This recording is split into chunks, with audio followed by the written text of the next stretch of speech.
బిర్యానీ హెల్దీగా కూడా చేయొచ్చా, బిర్యానీ మంచిదేనా అంటే 100% బిర్యానీ మంచిది కాదు. కాకపోతే నెలకోసారి 2 సార్లు తినొచ్చు, అది కూడా హెల్దీగా చేసుకొని.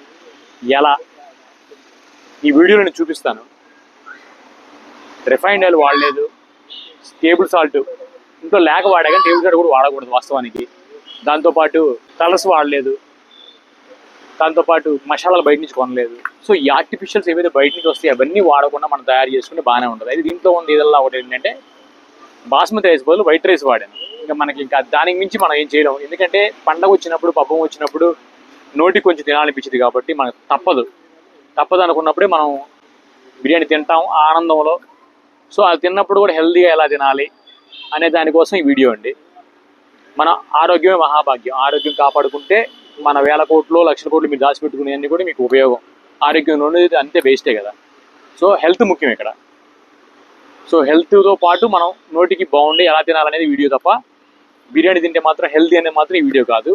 ఇలా కూడా చేసుకోవచ్చని చూపించడానికి వీడియో చేశాను. ఆనియన్స్ని ఫ్రై చేసుకోవాలి కాబట్టి దమ్ బిర్యానీకి ఇలా చేశాను. తర్వాత ఈ మసాలాలన్నీ చూడండి, వీటిని మిక్స్ చేశాను ఇంట్లోనే బయట కొనకుండా.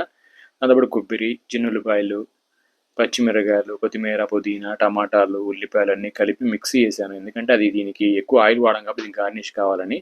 ఇంకా చికెన్లోకి మామూలుగానే మీకు పసుపు ఇవన్నీ వేసుకుంటాం కదా, దాంతోపాటు మీగడ వేసాను ఖచ్చితంగా, ఎందుకంటే కొంచెం ఆయిల్ నేచర్ రావడానికి, కింద మాడకుండా ఉండేది ఎక్కువ. తర్వాత నిమ్మకాయ, పచ్చిమిరకాయలు, తర్వాత పుదీనాను, కొత్తిమీర వేసాను. తర్వాత ఈ గార్నిష్ చేసుకున్న వేపిన ఉల్లిపాయలు ఇందాక మనం మిక్స్ చేసుకుని మొత్తం కలిపి ఇలా పక్కన పెట్టుకున్నాను. తర్వాత మన ఇవి అన్నం హాఫ్ బాయిల్ చేసుకోవాలి కాబట్టి బాయిల్ చేసుకుని దాంతో కొన్ని మసాలా దినుసులు వేసుకున్నాను, బిర్యానీ దినుసులు అన్నీ ఇంట్లోయే. తర్వాత హాఫ్ బాయిల్ అయిన తర్వాత రైస్ని తీసి ఇలా మళ్ళీ చల్లుకుంటాం కదా, అలా చల్లుకున్న తర్వాత దానిపైన మళ్ళీ ఇలా వేసుకున్నాను. కాకపోతే రంగు కావాలి కాబట్టి రంగు కాకుండా పసుపు వాడాను. సో ఇలా రైస్ వేసుకున్న తర్వాత దానిపైన అక్కడక్కడ పసుపు నీళ్ళు చల్లాను, కొంచెం కలర్ఫుల్ కనిపించిందని. దాంతోపాటు నెయ్యి వేసుకున్నాను కొంచెం. తర్వాత పుదీనా అని చెప్పి పుదీనా వేసాను, కొత్తిమీర పుదీనా వేసాను. సో కొంచెం ఈ పుదీనా ఏంటంటే బ్లాక్ ఎందుకు వచ్చింది, డీప్ ఫ్రిడ్జ్కి దగ్గరలో ఉండడం వల్ల అలా బ్లాక్గా అయింది, మంచిదే. తర్వాత ఈ చపాతీ పిండి కలిపి అలా పెట్టుకున్నాను రౌండ్గా బార్డరు, ఆ ఎయిర్ లీక్ అవ్వకుండా.